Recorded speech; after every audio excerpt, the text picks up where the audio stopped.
Ugg here with 2 Salt Travel, and today I want to show you how to tie a Soft Hackle Bomber Chironomid.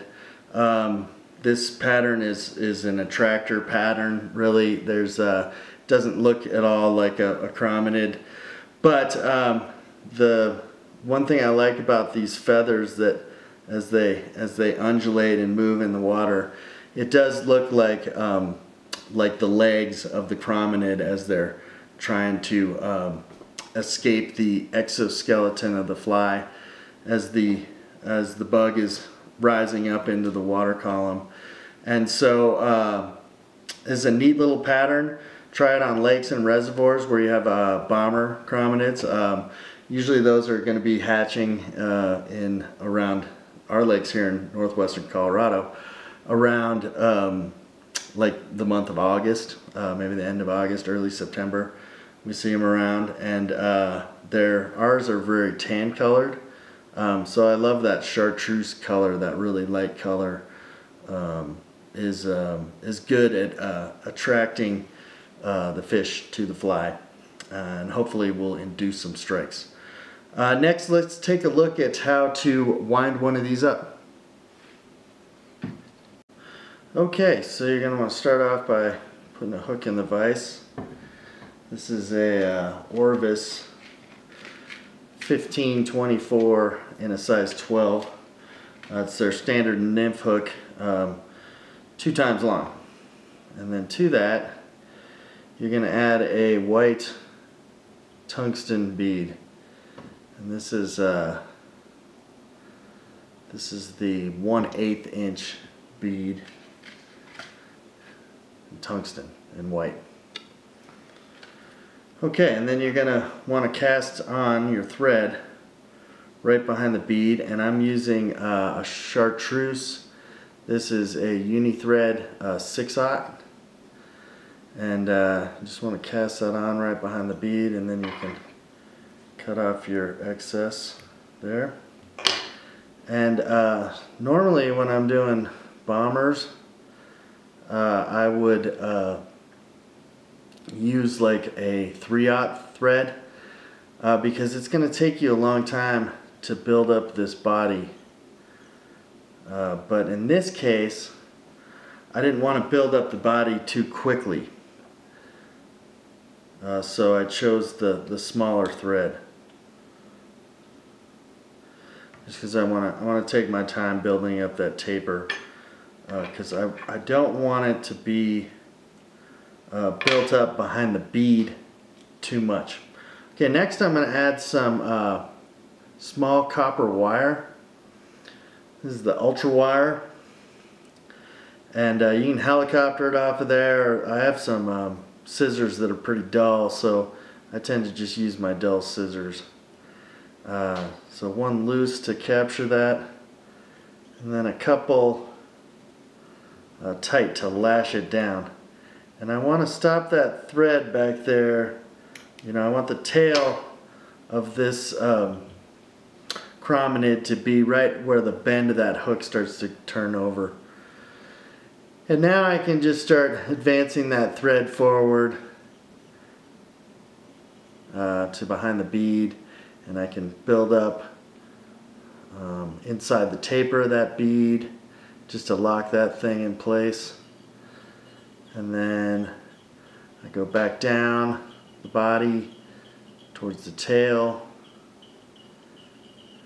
with touching wraps, and then it's just up and down the fly until I build up this tapered body that I'm looking for. And I want to stop with just a little gap behind the bead there. I don't want to build that up all the way to the bead. I want to leave just a little spot there where I can get some material inside of there. And so back and forth, building up this body, this tapered body, getting that chartreuse color on there that I want. Like right there, it's not very chartreuse, so I'm just going to keep building it up until it's nice and yellow. yellowish green, whatever color chartreuse is. For those of us who have trouble seeing color real well. It looks very yellow to me.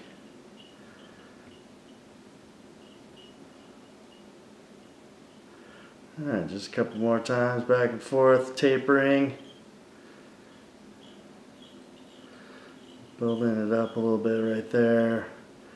And then here I want to use the rotary feature of my vise, so I'm just going to tie off with a little half hitch there.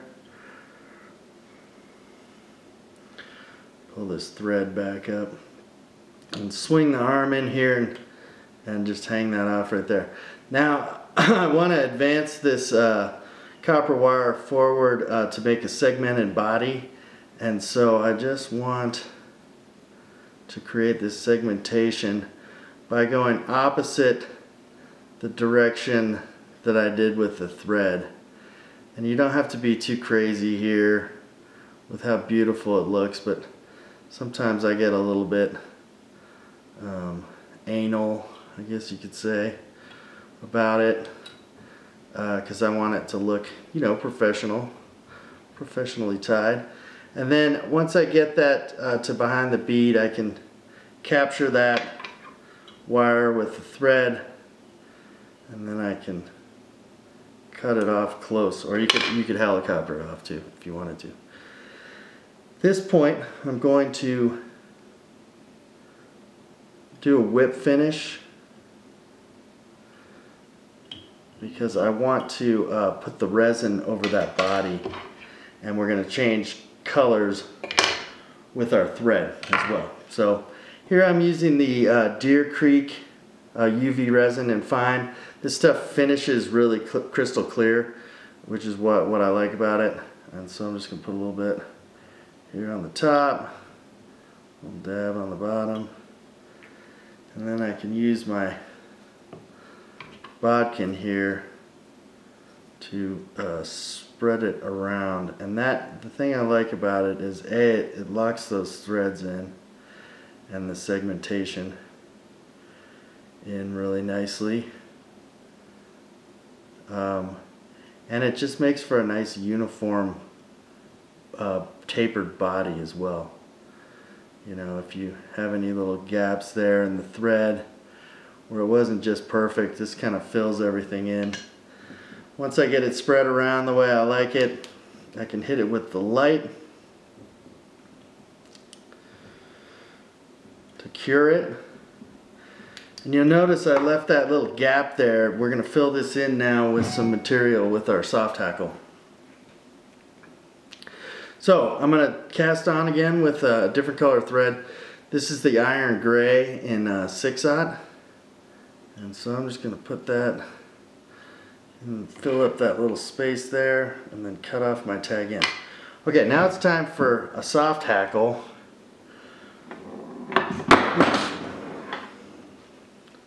And here I've got my partridge skin, and you can see these feathers up here are pretty big. You know, they've got a lot of fiber to them. The fibers for this fly I want to pick are going to be close down here by the neck, and so I can just kind of reach in there and, you know, maybe grab out a couple of those small feathers and pull those guys out of there. Usually when you grab them, you get a few. And you can see this feather is pretty webby down at the base of the feather, so I just want to get rid of that webby fiber. And then I'm left with that. Next, I like to grab it by the tip, but my fingers are pretty fat, so I usually grab it with a pair of hackle pliers, and then you can splay those feathers out, you know, like so. You can also notice the curvature of that feather as well. And so once you get those kind of splayed out like so, cut the tip off like so, and now I can tie that in. And I want to tie that in where I cut that little tip off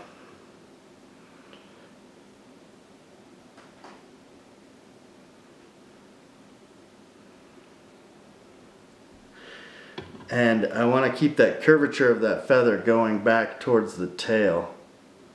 And so I'm going to grab it with my hackle pliers, and I'm going to very carefully go around. You can't crank too hard on these guys. They tend to fall apart pretty easily. And just keep going around. And then I can capture that stem and lock it off with a couple of turns. Now, because I'm using such a, I don't want really long hackles there, I'm going to have to use a couple of feathers. And so I've got another one that I prepped out earlier and it's ready to go. And at this point I can just tie it in just like I did that first one. Capture that little tip there like I did the first time. A couple turns to lock it down. Grab it with the hackle pliers, and around and around we go. I'm trying to keep those fibers so that they're curved back towards the tail of the fly. So sometimes you have to kind of spin the feather as you wind it on there. And then once I get to where there's no more fibers on the stem, I can go ahead and lock it down with a turn. And then I usually like to do it with two to hold it in place. And then I can cut that stem off as close as I can without taking a ton of fibers with it. Okay, and then I like to take a little bit of this Senyo laser dub and just a little tiny pinch of it. You know, I mean, just a minuscule amount. Actually, that's like hardly nothing. Grab a little bit more off of there. You know, maybe about half of that. So something like that, just a little tiny bit. And then wet my fingers with a little bit of spit. And then make a nice little dubbing noodle on there. And you can slide it up in close. And palmer those feathers back. And you can wind a little bit of that dubbing on there just to kind of hide some of your thread wraps. And then the other part of it too is that it gives it a nice little thorax as well.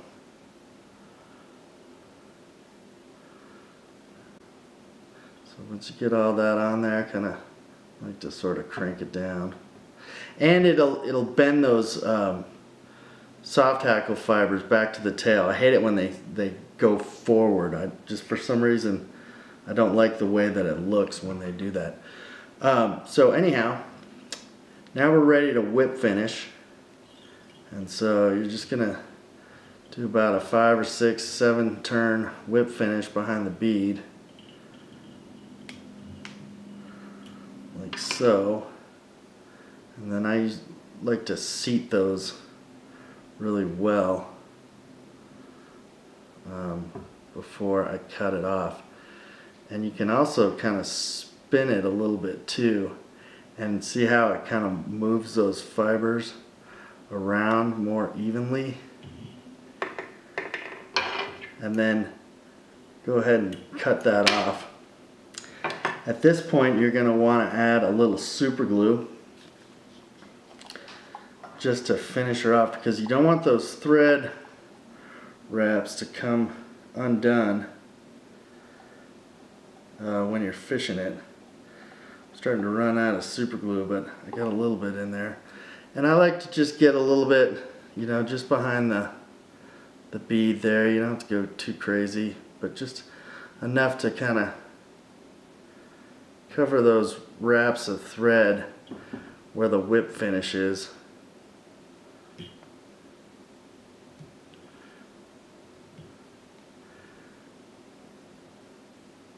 You know, without hopefully getting it all over the dubbing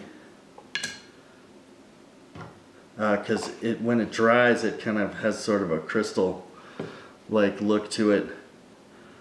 And that is the Soft Hackle Chironomid Bomber. Soft Hackle Bomber. If you liked this video, please click subscribe on my channel. That way you can see more of these fly tying videos and instructional videos on fly fishing. Thanks.